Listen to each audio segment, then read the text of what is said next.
Hola, soy Juan Torres. Bienvenida, bienvenido a Ecolecciones, mis lecciones de economía en vídeos de 10 minutos.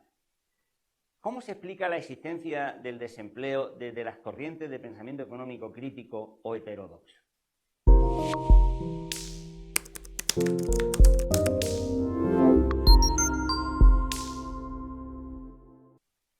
Junto a los enfoques más convencionales que te expliqué en la lección anterior, otras teorías económicas tratan de encontrar las causas del desempleo en factores de carácter estructural que tienen que ver con la naturaleza del propio sistema productivo capitalista en el que se genera y con los objetivos perseguidos por las políticas económicas llevadas a cabo. Podría decirse que todas ellas tienen un doble punto de partida. Por un lado, que no se puede considerar que el mercado laboral sea un mercado normal, sino que tiene inevitables singularidades que impiden que los niveles de pleno empleo sean siempre los resultados del intercambio de mercado. Y por otro, la hipótesis de que los niveles de empleo que se dan en las economías capitalistas están en realidad ligados más estrechamente con los beneficios y que tanto la autorregulación de los mercados como las políticas económicas predominantes supeditan a ellos la consecución del pleno empleo. Vamos a ver a continuación lo que se plantea desde estos dos puntos de vista que te acabo de señalar. El mercado de trabajo que hoy día funciona en las sociedades modernas, además de presentar rasgos diferenciados con respecto a los demás tipos de mercado, no puede ser catalogado como un mercado libre ni normal en el que sea posible alcanzar el equilibrio en virtud del juego de la oferta y la demanda. Por el contrario, en los mercados de trabajo se pueden encontrar singularidades que lo hacen distinguirse claramente de otros mercados. Y esas singularidades, por lo menos las más importantes, son las siguientes. En primer lugar,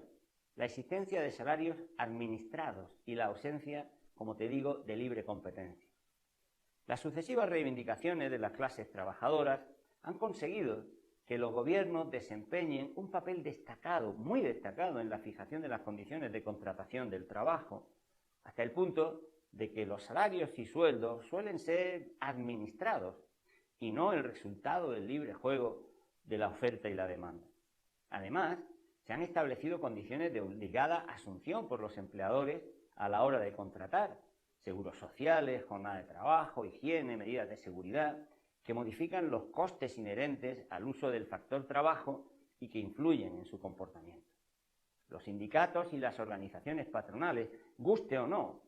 sea mayor o menor, tienen una participación muy destacada en la fijación de las condiciones de trabajo y los salarios, de forma que los mercados están en las antípodas de los regímenes de competencia perfecta que deben caracterizarse por la existencia de un elevado número de oferentes y demandantes en igualdad de condiciones y que garantice la ausencia de poder de mercado en los sujetos que intervienen. Los mercados de trabajo suelen estar hoy día muy segmentados por sectores productivos, por categorías profesionales, por tipos de empresas, de manera que en cada segmento se tiende a generar condiciones de contratación singulares que impiden definir y delimitar un mercado de trabajo único y universal y que dificulta el trasvase de trabajadores de unos empleos a otros. Las propuestas liberales piensan que lo que entonces se debe hacer es eliminar estas imperfecciones y frenos a la libre competencia en el mercado laboral, fomentando la máxima flexibilidad y movilidad. Pero debe tenerse en cuenta que estas imperfecciones han sido la forma de defender los derechos de los trabajadores, gracias a los cuales se han podido ir eliminando las manifestaciones, a veces brutales, de la explotación laboral de otros tiempos. De hecho, en la medida en que en los últimos tiempos se han eliminado derechos y bajado los niveles de protección social, han vuelto a aparecer expresiones de explotación que ya se creían desaparecidas para siempre. En segundo lugar, la prestación del trabajo se da en el seno de empresas y dentro de ellas los trabajadores apenas pueden participar en los mecanismos de control y toma de decisiones que solo están al alcance de sus propietarios. Además, el oferente de trabajo, el trabajador, se ve en una situación de supeditación inmediata respecto a quien lo emplea, puesto que el salario que puede percibir es el único medio del que dispone para satisfacer sus necesidades más elementales. esas situaciones de dependencia otorgan, lógicamente, un poder adicional y discrecional al empleador que le permite fijar de forma, muchas veces casi completamente unilateral, las condiciones de trabajo. Pero la característica más significativa del mercado de trabajo actual es que la realización de demanda por parte de los empleadores no se realiza en función de la oferta de trabajo, ni siquiera del salario. Es decir, el empleador no demanda más o menos cantidad de trabajo según que la oferta que realizan los trabajadores sea mayor o menor, o del precio del trabajo, sino, como veremos enseguida, en función de los beneficios que vaya a obtener. Sin beneficios esperados, la empresa no contrataría a ningún trabajador, por muy bajo que fuese el salario, aunque no tuviera que pagar por él. Y por otro lado, la oferta de trabajo que realizan los trabajadores tampoco depende de la demanda de trabajo, sino del volumen de población y, más exactamente, de la magnitud de la población económicamente activa de un país. Por consiguiente, la oferta y la demanda de trabajo responden a variables diferentes, de manera que no caben respuestas en una de ellas ante variaciones en la otra, o al menos en la magnitud necesaria para garantizar el equilibrio en todas las situaciones. Finalmente, hay que señalar que los mercados laborales funcionarían como cualesquiera otros siempre que el trabajo fuese considerado una simple mercancía. Lo que en realidad ocurre, sin embargo, como señala Robert Sholow, es que los mercados de trabajo no son un simple mecanismo de intercambio, sino una auténtica institución social, en el sentido de que lo que ocurre en su seno es el resultado de estrategias, de comportamientos, de valores, de relaciones, de poderes y de influencias que van mucho más allá del puro intercambio mercantil.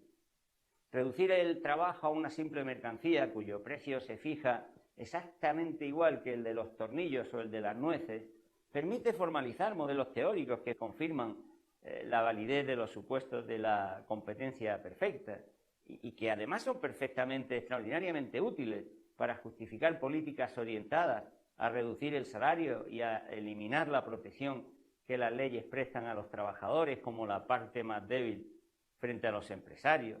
Pero eso implica una opción moral y un juicio ético acerca del sentido de la vida humana, de consecuencias muy importantes sobre las condiciones de vida de quienes no disponen más que de su trabajo para poder satisfacerla. Por otra parte, frente a las hipótesis convencionales que establecen que el empleo depende de la oferta y la demanda en el mercado, las teorías más heterodoxas entienden, como te dije, que el empleo existente está en función de la inversión que realizan las empresas y que ésta, como sabemos, depende básicamente de la tasa esperada de beneficios. Pero para lograr beneficios es necesario mantener los salarios en los niveles adecuados. El desempleo sería entonces el mecanismo que permite regular los topes salariales. Aunque genera un efecto contractivo sobre la demanda agregada, puesto que conlleva menores flujos de rentas destinadas al consumo, la existencia de desempleo es lo que permite disminuir los costes laborales